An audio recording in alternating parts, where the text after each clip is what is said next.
Hello everyone, आप सबका स्वागत है।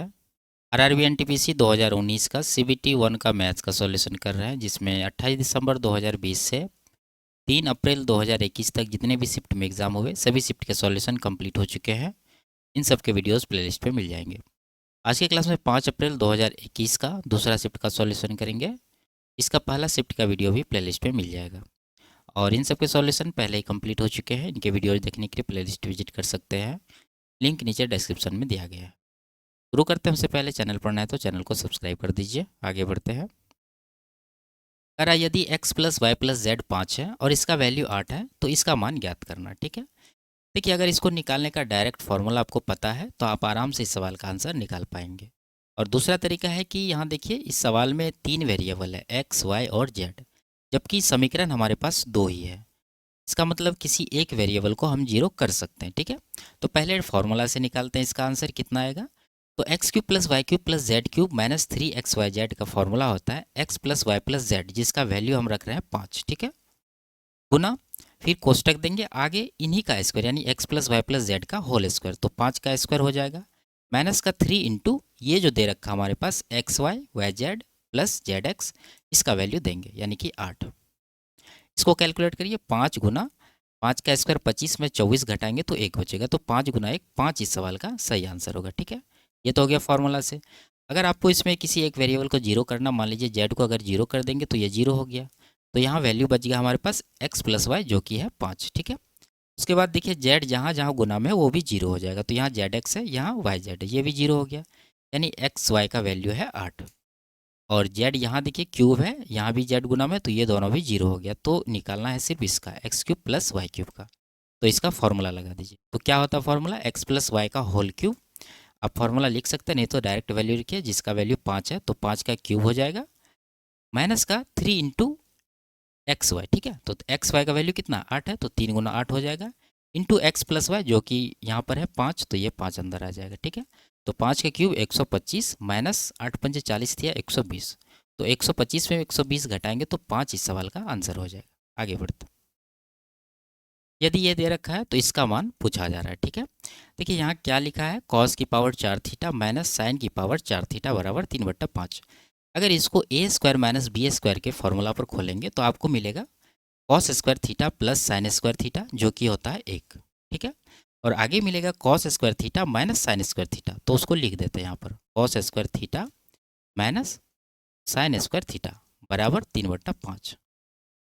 आप यहाँ पर देखिए इसका डायरेक्ट फॉर्मूला अगर आपको पता है तो क्या होता है 1 माइनस 2 साइन स्क्वायर थीटा, नहीं तो आप यहाँ पर इसको डिटेल में लिख के भी बना सकते हैं, जैसे कॉस स्क्वायर थीटा बराबर 1 माइनस साइन स्क्वायर थीटा, और माइनस का साइन स्क्वायर थीटा पहले से भी है यहाँ पर बराबर 3/5। तो इन दोनों को जोड़ेंगे तो 1 माइनस 2 साइन स्क्वायर थीटा बराबर 3/5 मिलेगा। तो ये वैल्यू यहाँ पर निकल चुका है कितना 3/5, तो यहाँ लगा देंगे 3/5 प्लस आगे वाला वैल्यू हम लोग को निकालना है। तो देखिए आगे फिर इसको सॉल्व करेंगे, तो आप चाहे तो 1 को ले जाइए, नहीं तो ये माइनस वाला कुछ तरफ ले जाते हैं, तो इधर हो जाएगा 1, 3/5 इधर आके माइनस में हो जाएगा, बराबर हो जाएगा 2 साइन स्क्वायर थीटा। तो घटाएंगे 5 का 5 में से 3 घटा 2/5, यहाँ का वैल्यू आया, यहाँ पर 2 साइन स्क्वायर थीटा पहले से, तो ये दोनों 2 कट जाएगा। कहने का मतलब है कि साइन स्क्वायर थीटा का वैल्यू आ गया 1/5। तो यहाँ से हम लोग साइन थीटा का वैल्यू निकाल सकते हैं, क्या हो जाएगा, इधर से स्क्वायर हटाएंगे तो इधर वर्गमूल लेना पड़ेगा, यानी कि 1/√5 हो जाएगा। अब देखिए निकालना है यहाँ से, देखिए साइन थीटा तो निकाल चुके हैं, कॉस थीटा निकालना है, तो कॉस स्क्वायर थीटा बराबर क्या होता है 1 माइनस साइन स्क्वायर थीटा। तो यहाँ साइन स्क्वायर थीटा का वैल्यू निकाल चुके हैं 1/5, तो यहाँ 1 माइनस 1/5 कर देंगे, तो ये कितना आएगा 5 का 5 में से 1 घटा 4/5। तो यहाँ से कॉस थीटा का वैल्यू कितना आएगा, इसका वर्गमूल यानी कि 2/5, ये 5 रूट में रहेगा क्योंकि इसका वर्गमूल नहीं होने वाला है। तो यहाँ पर वैल्यू रखिए 2 है गुना में पहले से, साइन थीटा का वैल्यू 1/√5 गुना कॉस थीटा का वैल्यू 2/√5। कैलकुलेट करिए, 3/5 पहले है, बीच में प्लस है, इधर 2 गुना 2 4 हो जाएगा, और नीचे √5 गुना √5 5 हो जाएगा। तो हर बराबर है तो अंश को जोड़ दीजिए, 4 3 7/5 जो है इस सवाल का आंसर हो जाएगा, ऑप्शन नंबर 4। आगे बढ़ते, यदि थीटा एक न्यून कोण है तथा tan theta plus cot theta 2 है तो इसका मान निकालना है। तो देखिए यहाँ पर अगर थीटा को हम लोग 45 डिग्री कर दें, ठीक है, तो टेन 45 कितना होता है, एक होता है। कॉट 45 भी एक होता है। तो 1 + 1 2 हो रहा है। इसका मतलब थीटा का वैल्यू यहाँ कितना लिया गया है, 45 डिग्री ही लिया गया है। तो इन सब में हम लोग थीटा का वैल्यू 45 रखेंगे और वैल्यू निकालेंगे।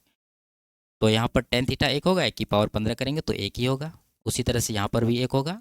और यहाँ पर क्या बनेगा, इसका एक, यहाँ पर 2 है तो 2 × 1 × 1 2 ही हो जाएगा। तो 2 + 2 4 इस सवाल का करेक्ट आंसर है। आगे बढ़ते हैं। दो व्यक्तियों की आय का अनुपात 7:5 है और उनके संगत व्ययों का अनुपात 9:7 है।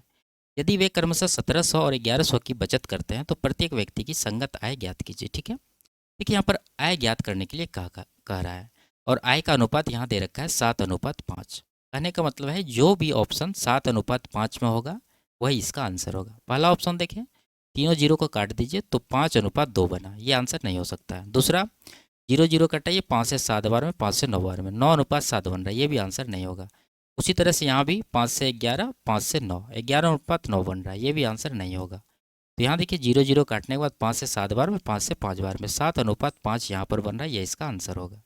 इस तरह से आप ऑप्शन से बना सकते हैं। दूसरा तरीका, यहाँ आय का अनुपात क्या है, 7:5 और व्यय का अनुपात है 9:7 और उनके बचत कितने हैं, पहला का बचत है 1700, यहाँ 1700 देंगे, दूसरा का है 1100। क्रॉस मल्टीप्लीकेशन करके डिफरेंस लेंगे। 7 7 49, 9 5 45, 45 और 49 का डिफरेंस 4 आएगा। और यहाँ भी उसी तरह से 1700 × 7 करेंगे तो 17 7 119 यानी कि 11,900 हो गया। 11 9 99 यानी कि यहाँ पर 9,900 हो गया। दोनों का डिफरेंस लेंगे तो 2000 आएगा।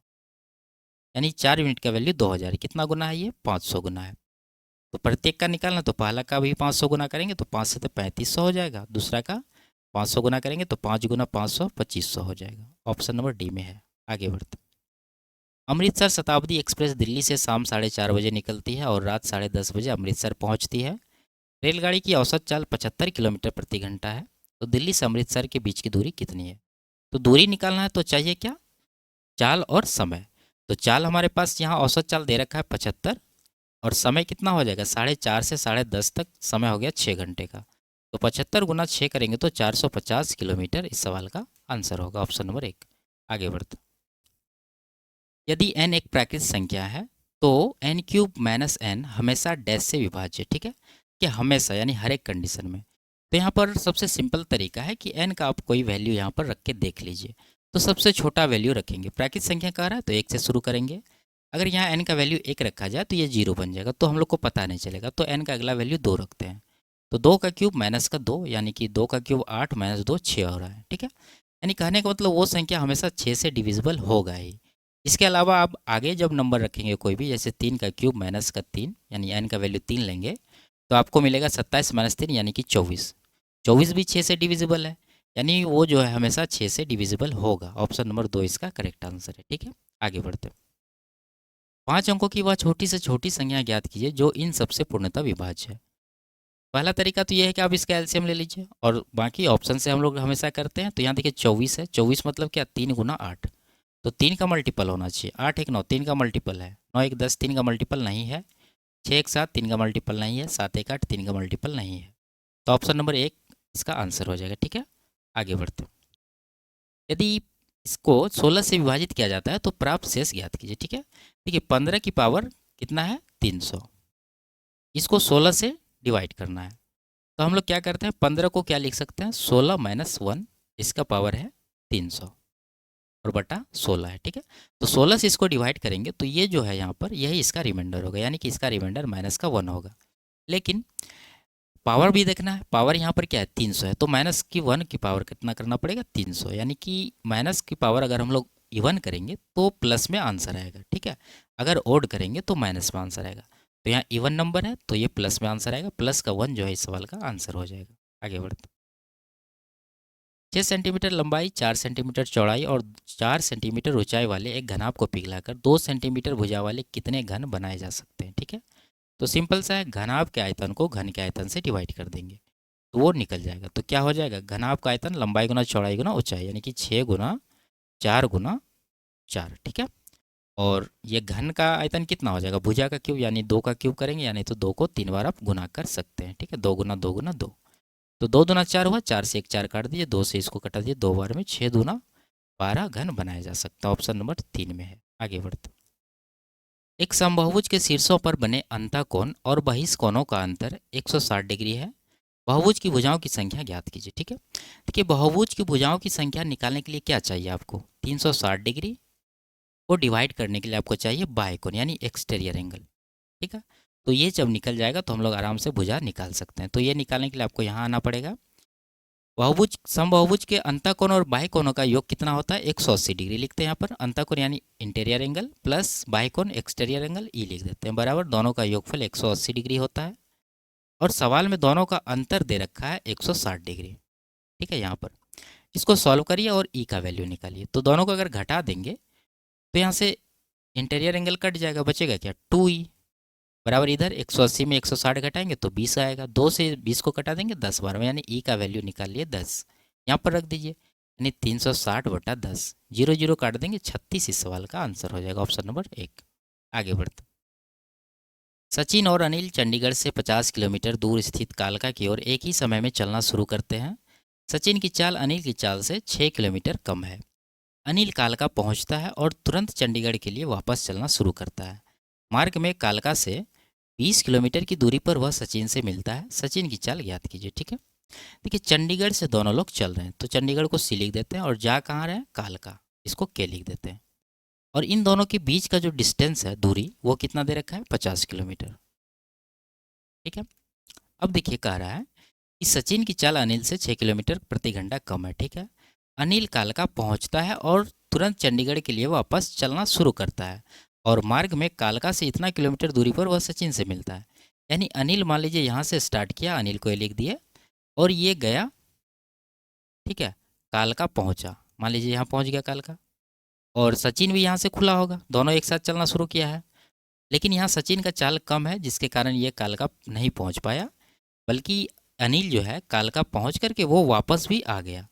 और वापस कितना दूर आया है, यहाँ पर सवाल में क्या कह रहा है, मार्ग में कालका से 20 किलोमीटर की दूरी पर, यानी कालका से ये 20 किलोमीटर यहाँ वापस यहाँ तक मान लीजिए कि इस बिंदु तक आ चुका है और यहाँ पर ये सचिन से मिल गया है इस बिंदु पर। ठीक है, तो यहाँ पर देखेंगे कि सचिन के द्वारा कितना दूरी तय किया गया और अनिल के द्वारा कितना दूरी तय किया गया। अनिल पूरा पहुँच गया, यानी कि 50 किलोमीटर ये कवर किया और यहाँ से वापस ये 20 किलोमीटर कवर किया है। तो कुल मिला के अनिल का दूरी हो गया 50 + 20 यानी कि 70 किलोमीटर। ठीक है, ये अनिल का हो गया, ये लिख देते हैं। और बचा कितना, ये सचिन का कितना हो गया, देखिए 20 किलोमीटर ये जो कालका से वापस आ रहा था अनिल, उन्होंने तय किया और सचिन इतना ही दूरी तय किया है। तो 50 में इधर 20 घटा दीजिए तो बचा कितना, 30 किलोमीटर, यानी सचिन के द्वारा 30 किलोमीटर का दूरी ही तय किया गया है। ये दोनों के द्वारा चली गई दूरी है। ठीक है, और दोनों का समय बराबर है। तो हम लोग क्या जानते हैं कि समय जब बराबर रहे तो जो अनुपात दूरी का होता है वही अनुपात स्पीड का भी होता है, यानी गति का भी होता है। तो यहाँ से स्पीड का रेशियो हम लोग आराम से निकाल सकते हैं। यही रेशियो हो जाएगा, 0 0 काट दीजिए, 3:7 इसका स्पीड का रेशियो होगा। दोनों में कितना का अंतर है, रेशियो में अगर देखें तो 4 यूनिट का अंतर है, जबकि सवाल में दोनों का अंतर कितना दे रखा था, 6 किलोमीटर प्रति घंटा। तो ये 4 यूनिट का वैल्यू हो जाएगा 6 किलोमीटर प्रति घंटा। ये कितना गुना है, 1.5 गुना, यानी 1.5 गुना। तो किसका पूछ रहा है, सचिन का चाल। सचिन का चाल कितना है, 3 यूनिट, तो इसको भी 1.5 गुना करेंगे तो 4.5 किलोमीटर प्रति घंटा इसका स्पीड आएगा, ऑप्शन नंबर 1। आगे बढ़ते हैं, यदि ये दे रखा है तो इसका मान पूछा जा रहा है। ठीक है, तो इसका आंसर आपको पता होना चाहिए, 1:3 ही होगा। कई बार एसएससी में पूछा गया सवाल है। तो ये कैसे होता है हम आपको बता देते हैं। यहाँ क्या है, 1:b, तो A/b को लिख सकते हैं A/b, उसी तरह से C/d को C/d, सबको लिख देते हैं E/f, आगे है G/h, बराबर है 1/3 के। ठीक है, और निकालना है इसका और इसका अनुपात। इसमें देखिए A आया है, C आया है, E आया है, G आया है। अगर आप यहाँ देखिएगा तो A, C, E, G सब किसके इक्वल है, 1 के इक्वल है। उसी तरह से यहाँ भी B, D, F, H सब किसके इक्वल है, 3 के इक्वल है। तो यहाँ पर सब का वैल्यू अगर 1 रखेंगे, A, C, E, G का सबका अगर 1 रखें तो यहाँ से आपको क्या मिलेगा, यहाँ से मिलेगा आपको P + Q + R + S। ठीक है, ऊपर, और नीचे क्या बनेगा, यहाँ पर अगर हम B, D, F, H सब का वैल्यू 3 के इक्वल रख दें तो क्या मिलेगा, सब में 3 का गुना होगा, तो 3 हम कॉमन ले लेंगे तो बचेगा हमारे पास कोष्टक के अंदर P + Q + R + S। ठीक है, ये देखिए नीचे ऊपर कट जाएगा, बचेगा 3 और ऊपर 1, यानी कि 1:3 जो है इसका आंसर बन जाएगा। आगे बढ़ते हैं। इसका सरलीकृत मान पूछा जा रहा है, तो निकाल लेते हैं। देखिए 4 से 2 बार में कटाएंगे, 2 से 3 बार में, 3 से 21 हुआ, 21 से 21 को काट देंगे, तो यहाँ का वैल्यू 1 हो गया। और यहाँ से 17 - 12 5, तो 5 + 1 6। आगे बढ़ते हैं। दो श्रमिक एक्स और वाई एक कार्य को करते हैं, ठीक है। एक्स को अकेले काम करते हुए उस कार्य को पूरा करने में दोनों के एक साथ मिलकर उसी कार्य को पूरा करने में लगने वाले समय से 12 घंटे अधिक लगते हैं।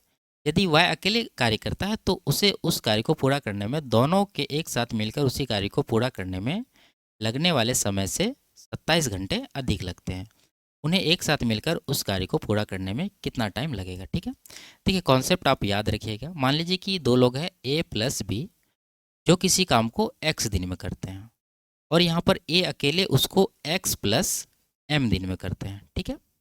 और बी जो है इसको एक्स प्लस एन दिन में करते हैं।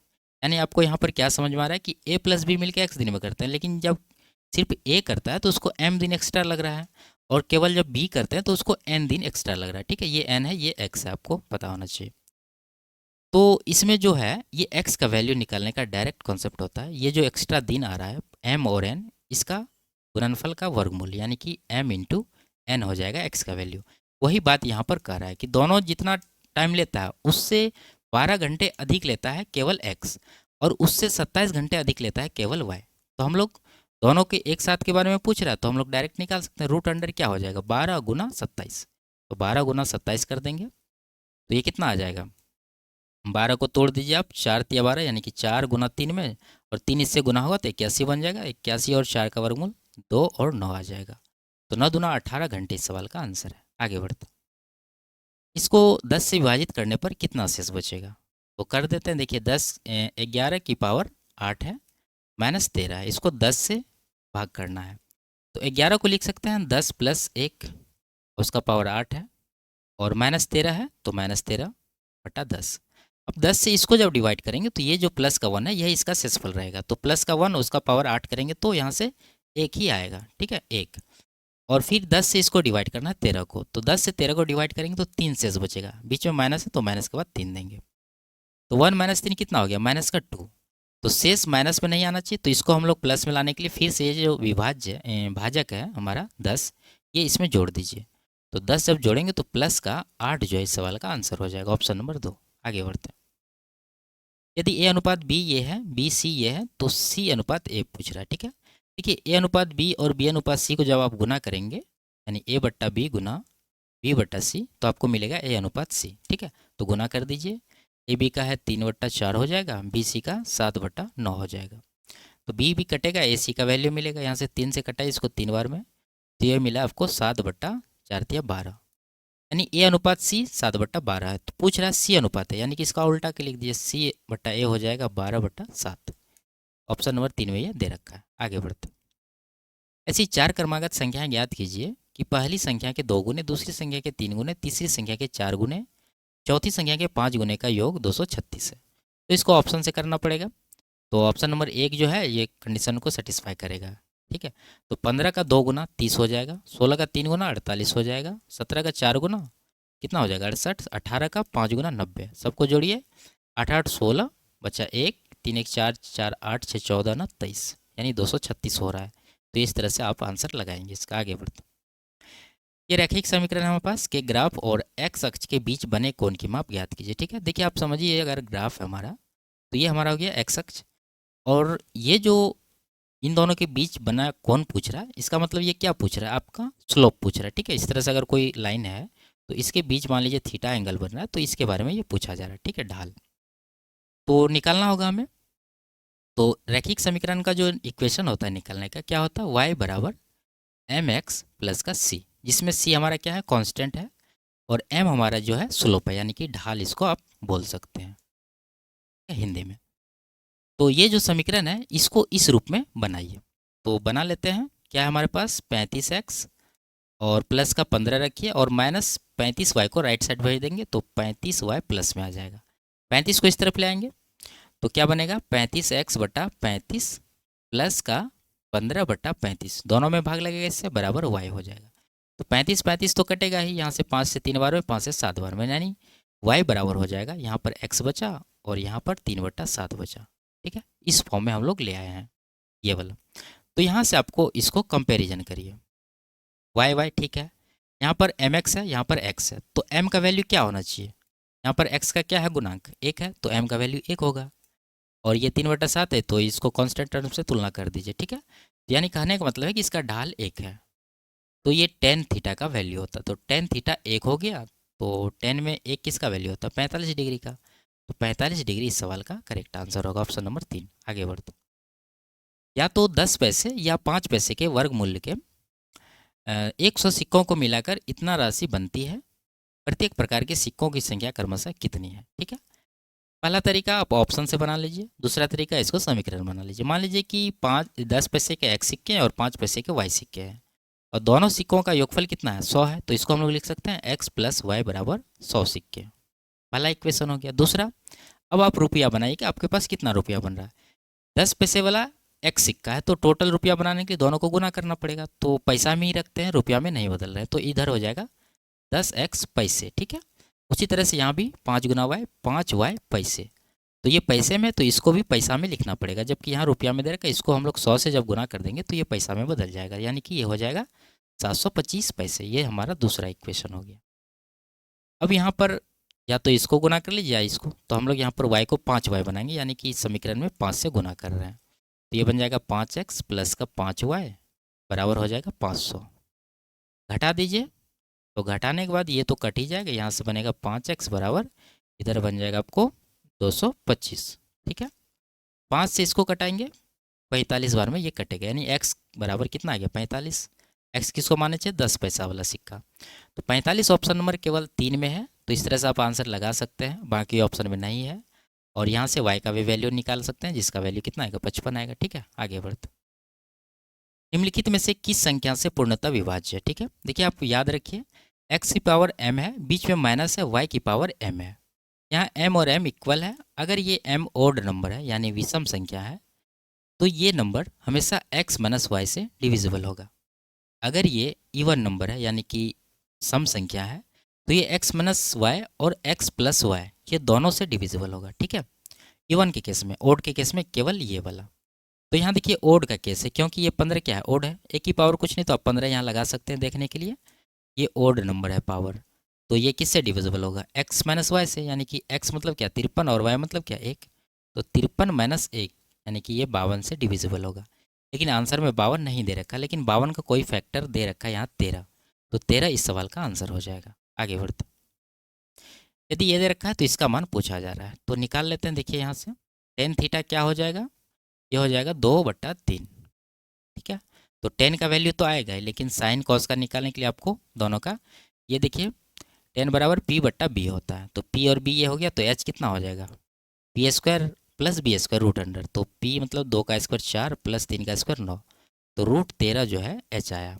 अब यहाँ इसमें वैल्यू रखिए, √13 है पहले से, गुना साइन थीटा, साइन थीटा मतलब क्या p/h, p है 2 इंटू h निकाले हैं √13, -3 गुना टेन थीटा, टेन थीटा कितना 2/3 है, 2/3 रख दीजिए। तो यहीं पर कैलकुलेट करिए, देखिए 0 हो रहा है, 2 - 2 0 हो रहा है, तो 0 ही इसका आंसर होगा। ठीक है, ऊपर 0 हो गया तो 0 ही होगा, आप नीचे नहीं देखेंगे। आगे बढ़ते, निम्नलिखित में से कौन सा 54 के अभाज्य गुणनखंड को व्यक्त करता है। ऑप्शन देख लीजिए, यहाँ पर है 3 तिया 9 तिया 27 तिया 27 दूना 54। ठीक है, आगे बढ़ते, बाकी सबका भी गुणनफल 54 है, लेकिन ये 9 और 6 अभाज्य संख्या नहीं है।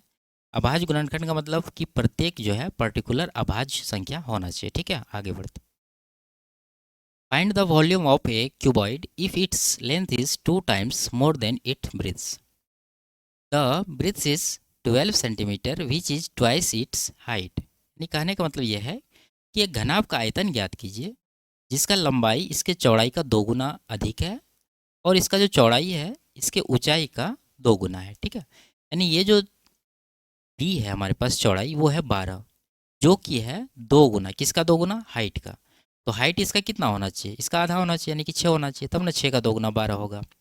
तो एल यहाँ कितना होगा, देखिए यहाँ क्या करा है 2 टाइम्स मोर, यानी 2 गुना अधिक है, तो ये 3 गुना हो जाएगा। चौड़ाई 12 है, तो 12 का 3 गुना यानी कि 36 जो है इसका लंबाई हो जाएगा।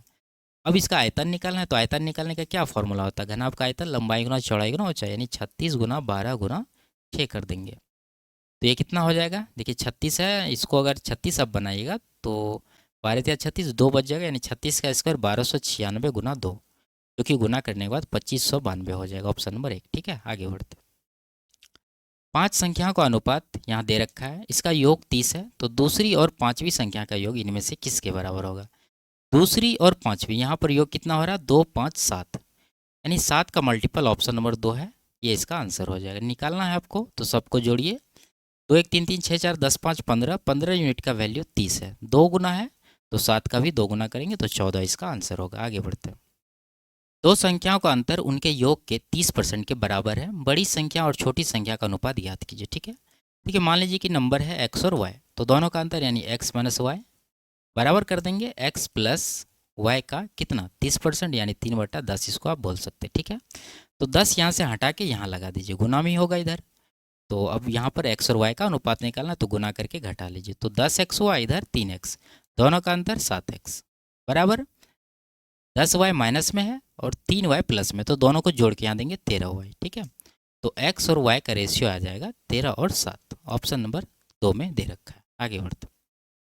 यदि ये दे रखा है तो इसका मान निकालना, देखिए सेक प्लस 10 ये है, तो सेक माइनस 10 क्या हो जाएगा, सेक माइनस 10 थीटा बराबर हो जाएगा इसका रेसिप्रोकल, यानी कि ये हो जाएगा 2 प्लस √3। ये दोनों के स्क्वायर का अंतर 1 है, तो इसका जो परिमेकरण का वैल्यू होगा वो क्या होगा, सिर्फ यहाँ पर साइन बदल देंगे, बाकी वैल्यू सेम रहेगा। ठीक है, तो यहाँ दोनों समीकरण को जोड़ दीजिए, तो 10 10 कट जाएगा, 2 सेक का वैल्यू यहाँ से आएगा, क्या आएगा, दोनों को जोड़िए तो प्लस का √3 माइनस का √3 कट जाएगा, तो 2 + 2 4 आ जाएगा, 2 से इसको कटा देंगे 2 बार में, तो सेक थीटा कितना आ गया 2, तो सेक थीटा सेक में 2 किसका वैल्यू है, ये है थीटा 60 डिग्री का वैल्यू। ठीक है, तो 60 डिग्री यहाँ पर रखेंगे, तो √3 साइन 60 होता है √3/2 प्लस कॉस 60 कितना होता है 1/2, तो ये कितना हो गया 3/2 प्लस 1/2, कुल मिला के 2 इस सवाल का जो है आंसर बनेगा। ऑप्शन नंबर 2 में दे रखा है। आगे बढ़ते हैं।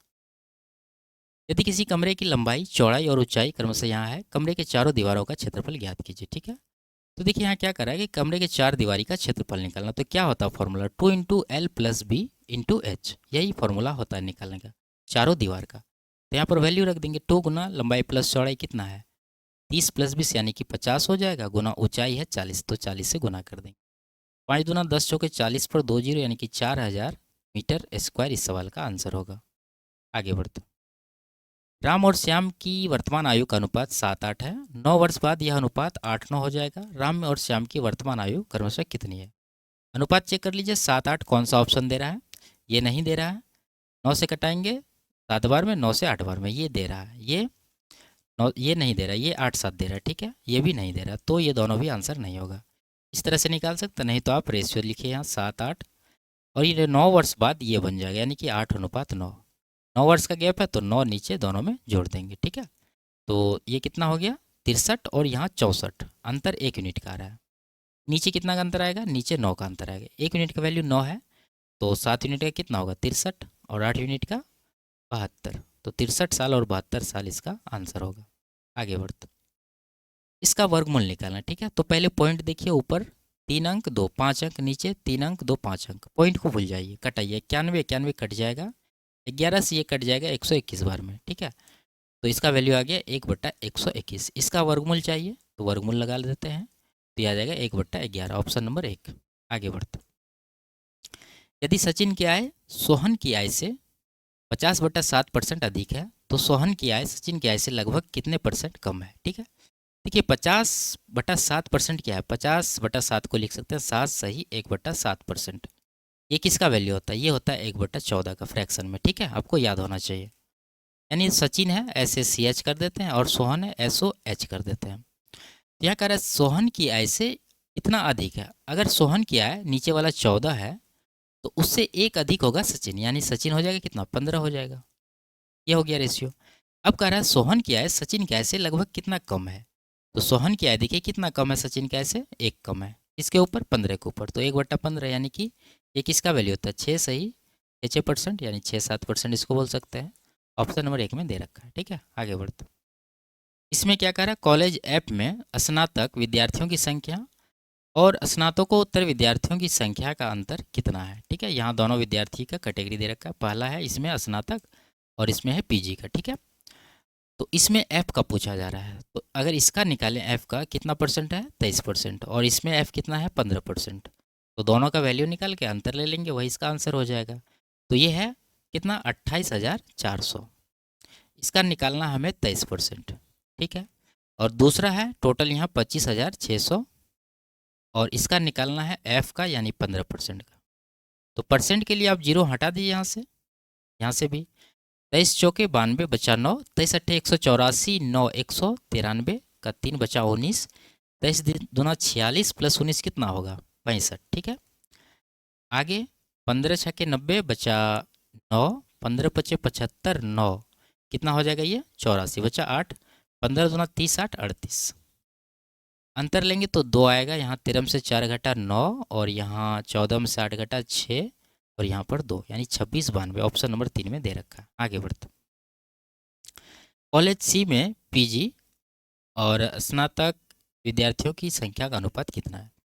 तो कॉलेज सी देखिए, इसमें पीजी कितना है, यहाँ पर है पीजी वाला कॉलेज सी, यहाँ पर है 26%। ठीक है, और यूजी में इसी का यानी यूजी में सी है कितना 20%, इन दोनों का अनुपात पूछ रहा है। ठीक है, तो पहले पीजी वाला लिखेंगे, पीजी वाला है 25,600 और इसका परसेंटेज है 26, और नीचे आ जाएगा इसका यानी 28,400 का, और इसका परसेंट कितना है सी का 20, तो 20% निकालना है। दोनों का रेशियो निकालना है, तो ये तो परसेंट कटना ही है, 0 से 0 काट दीजिए, 4 से 5 बार में, 4 से 64 बार में कटेगा, और 4 से फिर से 16 बार में, 4 से 71 बार में। ठीक है, तो ऊपर कितना बन गया 16 छः के 96 बचा 9, 16 दूना 32, 9 41 यानी 416, एक ही ऑप्शन में यहाँ पर आंसर हो जाएगा। ठीक है, क्योंकि ये डाटा अब कटने वाला नहीं है। आगे गुना करना है तो ये 5 सतह 35 यानी कि 355 आ रहा है। आगे बढ़ते, कंपनी बी में कार्यरत महिलाओं और पुरुषों की संख्या के अंतर और कंपनी ई में कार्यरत महिलाओं और पुरुषों की संख्या के अंतर का लगभग अनुपात ज्ञात कीजिए। ठीक है, ये महिला का ब्लू वाला है और पुरुष का ऑरेंज वाला है।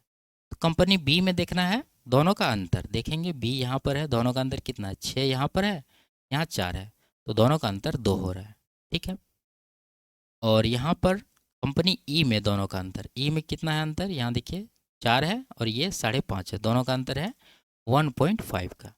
इन दोनों का निकालना है रेशियो, तो ये क्या हो जाएगा, पॉइंट हटाने के लिए आपको 2 से गुना कर दिया, यानी ये 4:3 बन जाएगा। ऑप्शन नंबर 2 में दे रखा। आगे बढ़ते, इसमें क्या कह रहा है, निम्नलिखित में से कौन सा कथन सत्य है। ठीक है, पहला स्टेटमेंट है सभी 6 कंपनियों में पुरुष कर्मचारियों की कुल संख्या महिला कर्मचारियों की कुल संख्या से अधिक है, तो वो जोड़ने के बाद पता चलेगा। ठीक है, तो पुरुष का पहले जोड़ लेंगे हम लोग, मेल का कितना हो रहा है, मेल देखिए ऑरेंज वाला है, तो जोड़ते हैं, यहाँ 5.5 है, यहाँ 4 है, 5 4 9 हो गया, आधा इसमें भेजिए, 9 5 14, 14 5 19, 19 4 23, 23 5 28 और आधा यानी कि 28.5 हो जाएगा ये मेल का। ठीक है, अब फीमेल का निकालते हैं, ब्लू वाला है, ये 4.5 है, 4 6 10, 10 5 15, 15 आधा इसमें देंगे तो 15 4 19, 19 5 24 और 24 5 29, फीमेल का हो जाएगा 29, यानी पुरुष जो है महिला से कम नहीं, यहाँ पर महिला ही ज़्यादा है। तो यहाँ क्या कह रहा था, पुरुष की कुल संख्या महिला से अधिक है, नहीं उल्टा हो रहा है। ठीक है, महिला जो है पुरुष से अधिक है, तो ये गलत हो जाएगा। अगला ऑप्शन देखते हैं, दी गई 6 कंपनियों में से 3 में महिला कर्मचारियों की संख्या पुरुष कर्मचारियों से अधिक है। तो 6 कंपनी में से 3 कंपनी में देखना है कि महिला पुरुष से अधिक है क्या। तो देखिए यहाँ पर पहला में महिला पुरुष से कम है, ठीक है, दूसरा में महिला अधिक है, ये हो जाएगा, तीसरा में भी हो जाएगा, और ये नहीं होगा, ये हो जाएगा। ठीक है, तो 3 कंपनी ऐसे हैं जिसमें महिलाओं की संख्या अधिक है। ठीक है, तो इस तरह से ये स्टेटमेंट जो है सही है, तो ये इसका आंसर हो जाएगा। आगे बढ़ते, तो ये लास्ट सवाल था। वीडियो आपको कैसी लगी कमेंट में ज़रूर बताइए, अच्छी लगी तो वीडियो को लाइक शेयर और चैनल को सब्सक्राइब कर दीजिए। फिर मिलते हैं अगले क्लास में, तब तक के लिए बाय बाय, टेक केयर।